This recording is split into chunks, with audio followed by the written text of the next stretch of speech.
ഇങ്ങനെ കൈയൊക്കെ ഇങ്ങനെയൊക്കെ പിടിച്ചിരിക്കുന്ന എന്തിനാ? ഞാൻ ഒരടി ഉറപ്പാണ്. മനസ്സിലായോ എന്നത്തിനാന്ന് പറയട്ടെ? പ്രേക്ഷകരോട് ചോദിച്ചിട്ട് തന്നെ ഒരെണ്ണം കൊടുക്കാൻ തോന്നുന്നുണ്ട് എനിക്ക്. ആദ്യത്തെ കട തുടങ്ങിയപ്പോ എന്നെ വിളിച്ചു, രണ്ടാമത്തെ കട തുടങ്ങിയപ്പോ എന്നെ വിളിച്ചില്ല. അപ്പൊ ഞാനെന്താ സാരി ഉടുത്താ പറ്റത്തില്ലേ? തോണ്ടരുത്, സാരി ഉടുത്താ പറ്റത്തില്ലേ? എനിക്ക് ആ സാരി തരത്തില്ലേ? ആ കടയിൽ ഞാൻ വന്നാ വല്ല കുഴപ്പമുണ്ടോ? വരണേ. അച്ഛോ എന്ത് രസായിട്ട് എന്തെന്നെ വിളിക്കാതെ.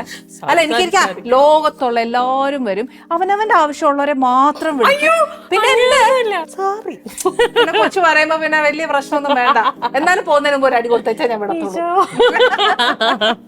അതെ, ഈ കട തുടങ്ങിയ ഒരു ഓൺട്രപ്രണർ ആയി. നോട്ട് ഫസ്റ്റ് ടൈം അല്ല, സെക്കൻഡ് ടൈം ആണ്. ഫസ്റ്റ് ട്രിവാൻഡ്രത്ത് ആയിരുന്നു. പക്ഷെ ട്രിവാൻഡ്രത്ത് എന്നെ വിളിച്ചല്ലോ, അതുകൊണ്ട് ഞാൻ പറയാം. നല്ല കളക്ഷൻസ് ആയിരുന്നു, എനിക്ക് ഒത്തിരി ഇഷ്ടമായിരുന്നു. പക്ഷെ സെക്കൻഡ് ഷോറൂം എനിക്കറിയത്തില്ല എങ്ങനെയൊക്കെയാണ്, അത് ഞാൻ കണ്ടിട്ട് പോലും ഇല്ല.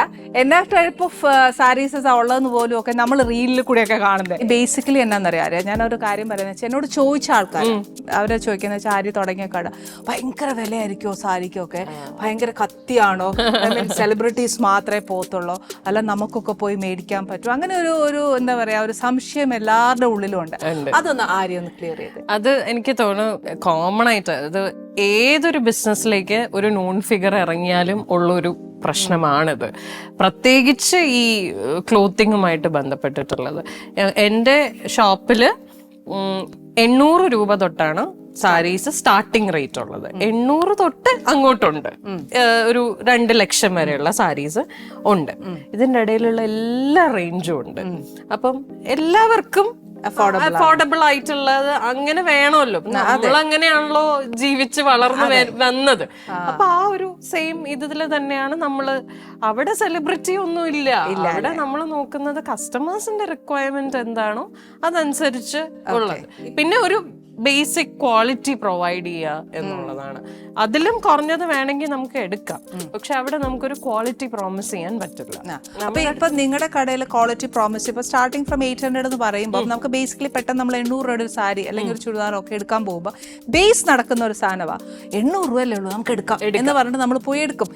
എടുത്തേച്ച് ചിലപ്പോൾ ഒരു യൂസ് കഴിയുമ്പോഴത്തേക്ക് അതിന്റെ കളർ മുഴുവൻ ചിലപ്പോൾ ഫെയ്ഡ് ആയി പോകും, ചിലപ്പോൾ ബോർഡറിൽ നിന്ന് എടുത്ത് കളർ മുഴുവൻ ബോഡിയിലേക്ക് വരും. ഇങ്ങനെ ഒരുപാട് കൺഫ്യൂഷൻ. അപ്പൊ എല്ലാരും പറയും പൈസ മേടിച്ചു അപ്പൊ കാണാം ഇങ്ങനെയൊക്കെ ഇരിക്കും എന്നാണ് അടുത്ത ഡയലോഗ്. ഓക്കെ, അപ്പൊ ഇപ്പം നിങ്ങൾ ഗ്യാരണ്ടി കൊടുക്കുന്നുണ്ട്, ഒരു പ്രോമിസ് കൊടുത്തു കഴിഞ്ഞാൽ നിങ്ങളുടെ അങ്ങനെ 800 റുപ്പീസിന് ഒരു സാരി എടുത്താൽ ദാറ്റ് ഇസ് വർത്ത് എന്നാണോ? അതായത് ചില സാരീസ് നമുക്ക് അതിനൊരു ആഫ്റ്റർ കെയർ ഉണ്ട്. ആ ആഫ്റ്റർ കെയർ പ്രോപ്പർലി ചെയ്തില്ല എന്നുണ്ടെങ്കിൽ പണി കിട്ടും. ഹാൻഡ് വാഷ് ചെയ്യാൻ പാടില്ലാത്ത സാരികൾ ഇഷ്ടംപോലെ ഉണ്ട്. ഹാൻഡ് ഡൈ ചെയ്യുന്ന സാരികൾ ഹാൻഡ് വാഷ് ചെയ്ത് കഴിഞ്ഞാൽ കളർ നാച്ചുറലി പോകും, അതങ്ങനെയാണ്. അപ്പം അങ്ങനെയുള്ള സാരീസിനെ മാക്സിമം ഇപ്പൊ ഞങ്ങളുടെ വീവേഴ്സ്, ഞാൻ തന്നെ ഇതൊക്കെ വരുമ്പോൾ ഞാൻ തന്നെ അതിശയിച്ചിട്ടുള്ള കാര്യമാണ്. എൻ്റെ വീവേഴ്സിൻ്റെ അടുത്ത് ഞാൻ ചില ആൾക്കാരോട് ഇത് വാഷബിൾ ആണോ എന്ന് ചോദിച്ചാൽ നമ്മൾ എടുക്കുള്ളൂ, കാരണം നമ്മുടെ അടുത്ത് ചോദിക്കുമ്പോൾ നമുക്ക് മറുപടി പറയും. അപ്പൊ അവര് പറയും സാരിയൊക്കെ എന്തിനാ വാഷ് ചെയ്യണമെന്ന് ചോദിക്കും. അപ്പൊ അവര് പറയണത് അവരുടെ ഒരു ഇതില് സാരീസ് അങ്ങനെ റെഗുലർലി വാഷ് ചെയ്യാൻ പാടില്ല. അതായത് വൺ ടൈം യൂസ് കഴിഞ്ഞാൽ നിങ്ങളത് സൺലൈറ്റിൽ കൊണ്ടിടുക, വെയിലത്ത് കൊണ്ടിടുക. ഒരു 10-15 മിനിറ്റ് നല്ല വെയിലത്തിട്ടിട്ട് അതിനെ നീറ്റായിട്ട് ഫോൾഡ് ചെയ്ത് കൊണ്ടുവയ്ക്കുക. ഇതാണ് നിങ്ങൾ ചെയ്യേണ്ടത്. You don't have to wash. എപ്പോഴും നിങ്ങൾ വാഷ് ചെയ്ത് എന്തിനാണ് ആ സാരീനെ നാശാക്കണം എന്നൊക്കെ ചോദിച്ചപ്പോൾ ഞാൻ കുറെ ഇങ്ങനെ അതിങ്ങനെ നമ്മളിവിടെ മറ്റേ കല്ലിലൊക്കെ അലക്കി അങ്ങനെയല്ലേ അങ്ങനെ ഒന്നും ചെയ്യാം. അവര് പറയണേ പിന്നെ ഇനി അത്ര നിർബന്ധമാണ് നിങ്ങൾക്ക് വാഷ് ചെയ്യണമെങ്കിൽ നിങ്ങൾ വളരെ ഡെലിക്കറ്റ് ആയിട്ട് വല്ല ബേബി ഷാംപൂ ഒക്കെ യൂസ് ചെയ്ത് കൈവച്ച് വളരെ ലൈറ്റ് ആയിട്ട് വാഷ് ചെയ്തിട്ട് യൂസ് ചെയ്യുക. അങ്ങനെയൊക്കെ